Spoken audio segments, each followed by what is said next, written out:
Cuando nosotros recitamos el credo, empezamos nombrando a Dios Padre.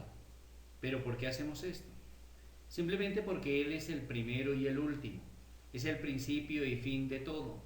Además, porque en Él todo tiene sentido, tanto la creación de lo visible como lo invisible, la creación del ser humano, e incluso en Él tiene sentido la misma revelación de un Dios vivo, único y amoroso.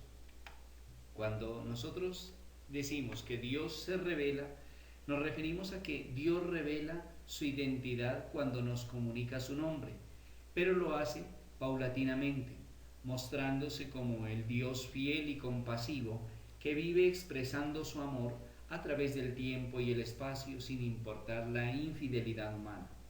Cuando Dios se revela, lo hace como un Dios único, que es verdad, como un Dios que es amor y que es capaz de trascender todo el mundo y toda la historia del ser humano.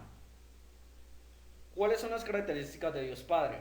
Mira, Cristian, la omnipotencia universal, amorosa y misteriosa de Dios abarca las demás características que lo identifican a Dios como el Señor de la historia, como el Padre Todopoderoso, como el Creador de todo. Y cuando nosotros hablamos de su obra creadora, afirmamos que Él crea todo por sabiduría y por amor, y crea un mundo ordenado y bueno sacado de la nada, al cual lo trasciende, lo mantiene y lo conduce amorosamente. Eso quiere decir, queridos televidentes, que Dios realiza un designio divino y providente en su creación. Lo que Dios crea, lo crea en un estado de vida de perfección, en el cual somos también protagonistas principales a la cabeza de todas las criaturas a través de las cuales Dios actúa. Por otra parte, también hay que saber que lo que Dios crea lo hace en un estado de plena libertad y amor. Correcto. Eh, Hablar de esa plena libertad y de ese amor es una preferencia que el ser humano tiene hacia Dios, y con esa libertad él puede acercarse a Dios o alejarse de su amor. Esa es la perfección última. Apartarse hacia el mal sería la consecuencia que después vamos a ver como el pecado original. Bueno, entonces, en cuanto a la creación,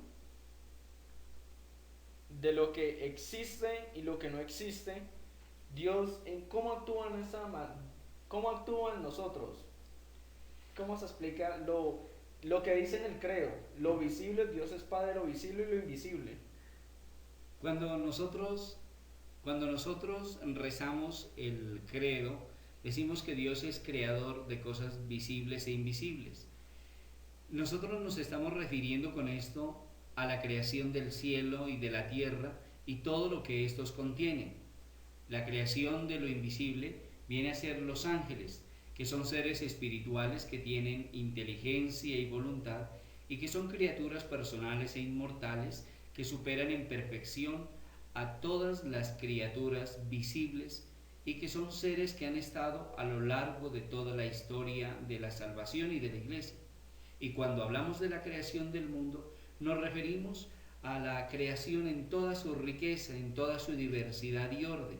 Y esta creación tiene, como ya sabemos, al orden en plenitud, teniendo presente que el hombre está a la cabeza de toda la creación como el dueño y señor de ella.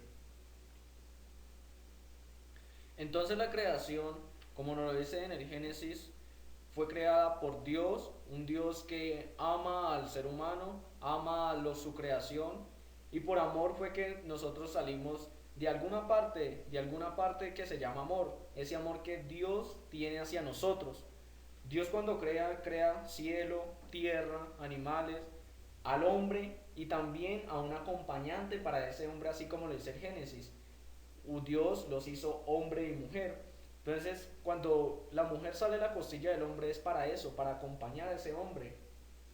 Correcto, cuando Dios crea al hombre, lo crea a imagen y semejanza de Dios. Es decir, lo hace capaz de conocer y amar a su Creador. Lo hace un ser corporal y espiritual que goza en su unidad natural de la dignidad concedida por Dios, como tú decías, a hombre y mujer. A estos dos los crea en una perfecta igualdad, pero también en una unidad donde el uno es para el otro motivo de realización y felicidad. Y crea al hombre y a la mujer para que vivan en amistad con el Creador y en una armonía consigo mismos y con toda la creación, a la cual la deben de gobernar y la deben de perfeccionar. Recordemos que el ser humano es también protagonista en la perfección de toda esta creación. Sí, Orlando, también hay que entender que así como Dios nos creó por amor, nosotros tenemos un poquito de ese amor. Y no un poquito, digamos, todo el amor de Dios es de nosotros, es para nosotros, porque por ello fue que nosotros fuimos creados. Por eso nosotros, naturalmente, nosotros buscamos a Dios y también somos tal igual como eso. Pero en cierto momento el hombre quiso desde su libertad, porque eso ya lo habíamos dicho, la libertad el hombre la rompe. Y al romper la libertad pasa lo que vamos a ver enseguida, que es el pecado original, donde el hombre rompe con la libertad o sí, como que escoge entre el bien y el mal y decide escoger el mal. Y ahí vienen las consecuencias del pecado original. Ahora el pecado original, Orlando. Sí, Cristian, cuando Dios crea al hombre y a la mujer, los crea libres para permanecer en su amor, sumisos en la amistad, al igual que lo hace con los ángeles. Pero el hombre deja morir en su corazón la confianza en Dios y en un acto de desobediencia y de soberbia pierden inmediatamente la gracia y la amistad con Dios, esa gracia de la justicia y la santidad original en la que fueron creados. Y con todo esto dan paso a la infidelidad y con esto entra el pecado y la muerte al mundo, trayendo muchas consecuencias para la humanidad. Y esas consecuencias se ven reflejadas en muchos factores, entre ellos el sufrimiento, la ignorancia, el dominio de la muerte. Queda incluido el pecado llamado concupiscencia dentro de la humanidad. Se pierde la santidad y la justicia original con la que Adán y Eva fueron creados. El pecado de la concupiscencia es un pecado que, según el Concilio de Trento, se transmite por la naturaleza humana por propagación, mas no por imitación, como lo afirmaron muchas veces al inicio de los siglos. Sí, Orlando. También hay que ir allá donde nosotros, desde esa libertad, rompimos con lo que Dios quería para nosotros.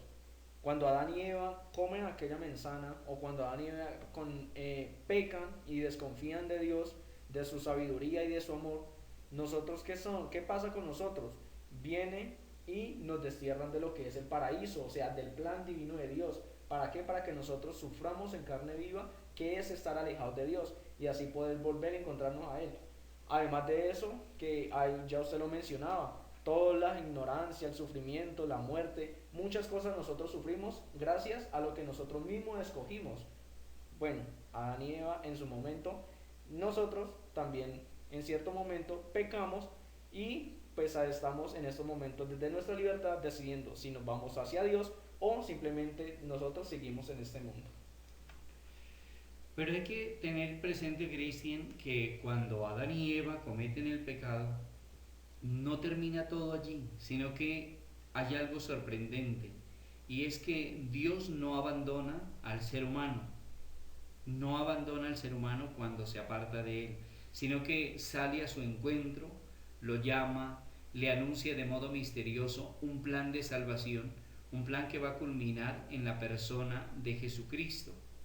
Y a partir de allí empieza todo el proceso de la revelación de la Santísima Trinidad, empezando por la revelación de Dios Padre.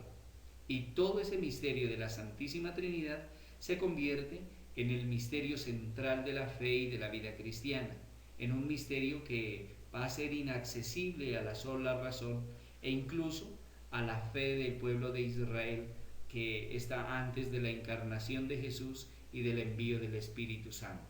Eso quiere decir, Orlando, que Dios, que nos ama tanto, aunque nosotros decidimos por nuestro mal de apartarnos de Él, Dios por su misericordia viene hacia nosotros de nuevo. como quién, usted lo acabó de decir, como Cristo o como su Hijo que lo envía a que se nos salve. Por amor, Él envía a su propio Hijo. Es algo increíble. Usted lo mismo decía, es un misterio que Dios haya enviado a su Hijo para que nos salve. Ese misterio se puede llamar amor. El amor es grande, por Él nos creó, por Él nos sigue buscando y pues ya deciden, ya es de nosotros decidir si estamos en el bien o en el mal. Ahora, Dios, como mencionábamos, Dios se revela, usted mismo lo decía, Dios se revela no solamente en el Hijo que lo envía a que nos salve, sino también en su Espíritu que nos ilumina y nos permite ir hasta Él. Pero hay un Dios de tres. Orlando, ¿cómo así que hay un Dios de tres? Mira, Cristian, ese es el misterio de la Santísima Trinidad, que está compuesta por tres personas distintas, pero que en realidad son un solo Dios verdadero.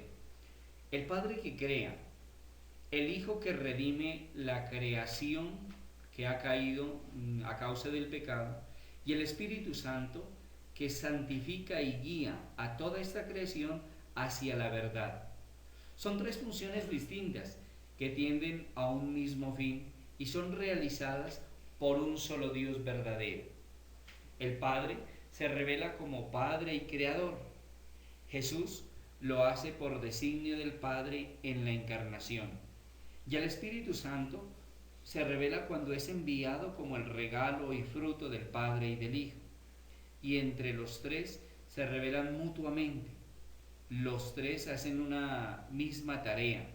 Según el Concilio de Letrán, el Padre es quien engendra, el Hijo es engendrado, pero no creado, y el Espíritu Santo es quien procede dentro de una misma sustancia, esencia o naturaleza divina, o como el Concilio de Constantinopla lo va a llamar, la Trinidad consubstancial. El misterio de la Santísima Trinidad es un misterio que ha llevado a muchos a analizar, a discutir, a argumentar.